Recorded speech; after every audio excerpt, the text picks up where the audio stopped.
বন্ধুগণ স্বাগত। ডিসক্লেমার, জিওপলিটিক্সের যে নিউজগুলো আমি এখানে বলি সেগুলো মূলত ওপেন নিউজ আউটলেটস থেকে পাওয়া। বিভিন্ন নিউজ আউটলেট সার্চ করে, টিভি নিউজ সার্চ করে যেগুলো আমি পাই সেগুলো আপনাদের কাছে বলি।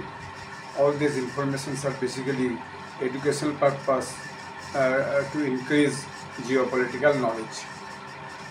আজকে যে জিওপলিটিক্যাল নিউজটা নিয়ে আলোচনা করবো সেটা পাকিস্তানের খবর। গত বৃহস্পতিবার অর্থাৎ 10 তারিখে পাকিস্তানে একটা ভয়াবহ ঘটনা ঘটেছে। সেই ঘটনাটা হচ্ছে পাকিস্তানের বালুচিস্তান থেকে দুটো বাস পাঞ্জাব প্রদেশে ফিরে আসছিল এবং পাঞ্জাব প্রদেশে ফিরে আসার পথে সেই বাসগুলোর মধ্যে প্রচুর মানুষ ছিল। তার মধ্যে বেশ কিছু শ্রমিকও ছিল যারা বালুচিস্তানে বিভিন্ন জায়গায় কাজ করতে গেছিল। তো সেই যে বাসগুলিকে প্রথমে রাস্তার মধ্যে তাদেরকে ব্লক করে দেওয়া হয়, অর্থাৎ রাস্তায় ওই বিভিন্ন গাছ টাছ পাথর টাথর ইত্যাদি ফেলে বাসগুলোকে রাস্তা ব্লক করে দিয়ে বাসগুলোকে দাঁড় করানো হয়। দাঁড় করিয়ে তারপর সেই বাস থেকে দাঁড় করানোর সঙ্গে সঙ্গে বাসে গুলি চালানো হয় বাইরের থেকে, যাতে করে প্যাসেঞ্জাররা এবং ড্রাইভার সবাই ভীত হয়ে যায়। তো ফলে বাস দাঁড়িয়ে যায় এবং সেখানে বেশ কয়েকজন বন্দুকধারী মিলিটেন্ট দাঁড়িয়েছিল।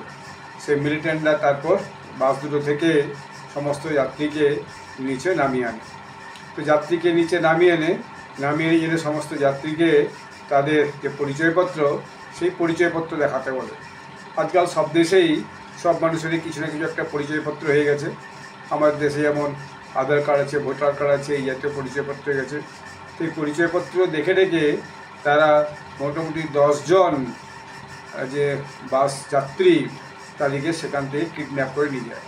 এই যে 10 জন বাস যাত্রীকে কিডন্যাপ করে নিয়ে যায়, তার মধ্যে পরবর্তীকালে দেখা গেল যে তারা 9 জন বাস যাত্রীকে সেখানে বাইরে সরিয়ে নিয়ে গিয়ে সেখানে তাদেরকে গুলি করে হত্যা করেছে এবং এটা খুব একটা নৃশংস ঘটনা। তারপর তারা বাসগুলো ছেড়ে দিয়েছে, বাসগুলো তারপর চলে গেছে এবং একজন বাস যাত্রী যে সেই 10 জনের মধ্যে দিয়ে পালাতে সক্ষম হয়েছে, সে পরবর্তীকালে যেটা বলেছে সেটা হচ্ছে যে আমি এইসব ব্যাপারে কিছু জানি না, কোথায় কী হয়েছে, আমি কোনোভাবে বেঁচে ফিরে এসেছি। এরপরে এই ঘটনাগুলি যে পরিচয় জেনে হত্যা করেছে, এর পেছনে কারণ হচ্ছে যে তারা সবাই নাকি পাঞ্জাবি ছিল, যদিও ভিন্ন সূত্র বলছে তারা সব পাশতুন ছিল।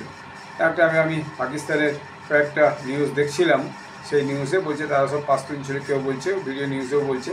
এবং কিন্তু তারা যেটা করেছে তারা সেটা কোনো নিউজ বলছে না, তারা সব পাঞ্জাবি ছিল। অর্থাৎ এই যে পাঞ্জাবরার উপরে বা পাঞ্জাবিদের উপরে পাকিস্তানের অন্যান্য জায়গায় সবচেয়ে বেশি রাগ, বালুচদের রাগ, সিন্ধিদের রাগ, পাশতুনদের রাগ। তার কারণটা হচ্ছে পাঞ্জাবের তো 4টা প্রদেশ। একটা হচ্ছে যে বালুচিস্তান, যেটা পুরো পাকিস্তানের প্রায় 44%, আর একটা হচ্ছে সিন্ধ, আর একটা হচ্ছে পাঞ্জাব, আর একটা হচ্ছে কেপিকে, খাইবার পখতুনখোয়া।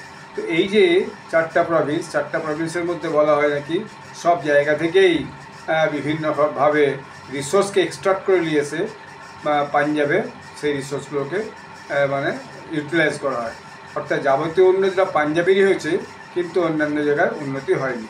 এই জন্যই পাঞ্জাবিদের উপর অন্যান্য প্রভিন্সের যে বাসিন্দারা তাদের হচ্ছে কি রাগ, এবং মিলিটারি, পুলিশ ইত্যাদিতে পাঞ্জাবিদের সংখ্যা সবচেয়ে খুব বেশি।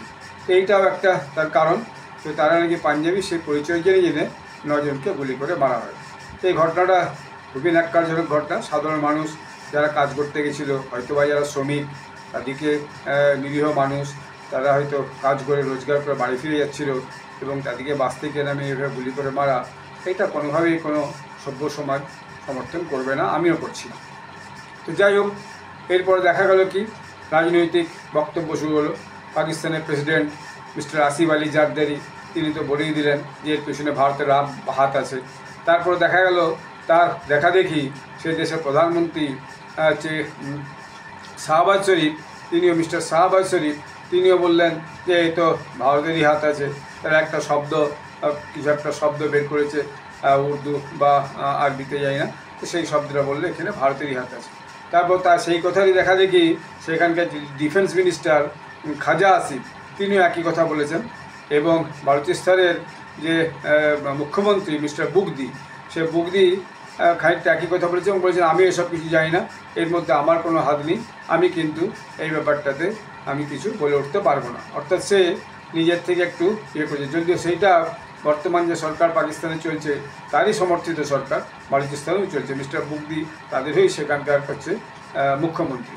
এখন বিষয়টা হচ্ছে কি যে বালুচিস্তান যেটা মস্ত বড় একটা প্রদেশ পাকিস্তানের, এবং যেখানে সবচেয়ে বেশি খনিজ সম্পদ আছে, তামা আছে, ইউরেনিয়াম আছে, কয়লা আছে, বহু যে খনিজ সম্পদ আছে, সেই খনিজ সম্পদ পাকিস্তান এক্সট্রাক্ট করে এবং নিয়ে এসে তারা পাঞ্জাব প্রদেশে বেশি কাজে লাগায় বা বিক্রি করে পাঞ্জাব প্রদেশে উন্নতিতে বেশি কাজে লাগায়।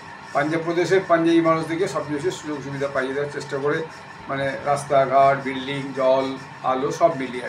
অথচ সেখানে বালুচিস্তানে কোনো উন্নতি হয়নি। এইটা হচ্ছে একটা সবচেয়ে বড় রাগ। এরপরে কী হয়েছে, বালুচিস্তানে একটা পোর্ট, গাদার পোর্টকে পাকিস্তান কী করছে, চীনকে দিয়ে দিয়েছে। এবং চীন পাকিস্তানে একটা মস্ত বড় প্রজেক্ট করছে, CPAC, China Pakistan economic corridor. এই যে চায়না পাকিস্তান ইকোনমিক করিডোর তৈরি করছে চায়না, এর জন্য হচ্ছে কি যে বালুচিস্তানের লোকেদের ভয়ানক রাগ। অর্থাৎ সেই যে রোড তৈরি হচ্ছে, মানে সিপিএসি যে প্রজেক্ট তৈরি হচ্ছে, তাতে একটা বড় রাস্তা বিশাল করে তৈরি হচ্ছে যাতে মালপত্র বহন করে, এবং গাদার পোস্ট থেকে চাইনিজরা বিভিন্নভাবে যে বালুচিস্তানের যে খনি, সেই খনিকেও হচ্ছে যে সেখান থেকে যে মিনারেলস, সেই মিনারেলস এক্সট্রাক্ট করতে সুযোগ দিয়েছে। ফলে চায়নাকে হচ্ছে সে সমস্ত খনি থেকে বিভিন্ন রেয়ার আর্থ মেটেরিয়ালস, মূল্যবান যে সমস্ত খনিজ সম্পদ, সেগুলো সেখান থেকে নিয়ে তারা গদারপুর থেকে হয়ে নিয়ে চলে যাচ্ছে। ফলে এইটা একটা রাগ। এবং গদারপুরের আশপাশে যেখানে সমুদ্র এলাকায় আগে মাছুয়াররা, বালুচ যে মানে মৎস্যজীবীরা, তারা যারা মাছ টাছ ধরছিল, তাদের মাছ টাছ ধরাও নাকি চায়না বন্ধ করে দিচ্ছে। এটা একটা মস্ত বড় তাদের রাগের কারণ। এখন যদি স্থানীয় মানুষের সেখান থেকে তাদের সম্পদ আহরণ করার এবং তাদের যদি কোনো বেনিফিটস না হয়, সেইটা তাহলে তারা কখনোই সেটা মেনে নিতে পারবে না।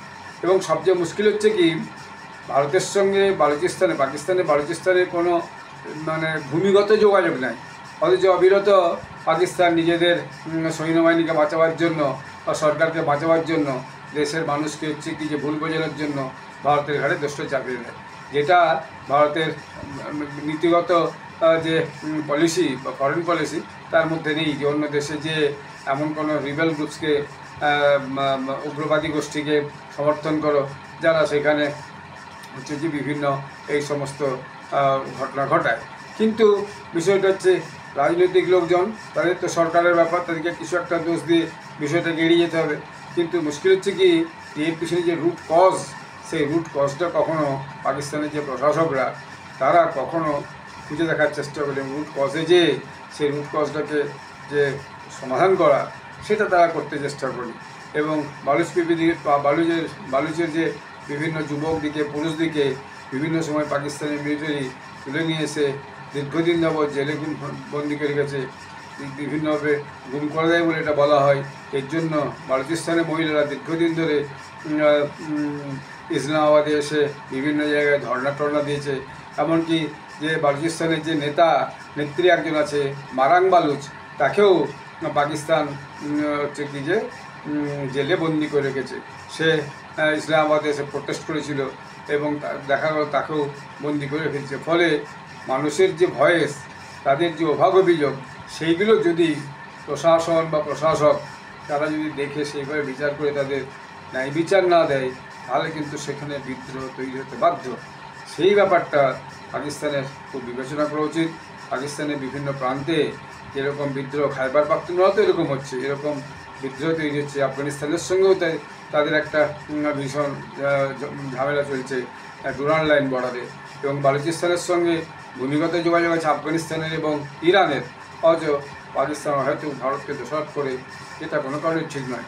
ভারতেরও যে বিদেশ মন্ত্রণালয়ের পক্ষ থেকে যে মুখপাত্র আমাদের রণদীপ জয়সওয়াল, তিনি পরিষ্কার কথায় খারিজ করে দিয়েছেন যে ভারত এরকম কোনো উগ্রপন্থী কাজকর্মকে কখনো সাপোর্ট করে না, ভারতের উপর এরকম অহেতুক ব্লেম করার কোনো মানে হয় না।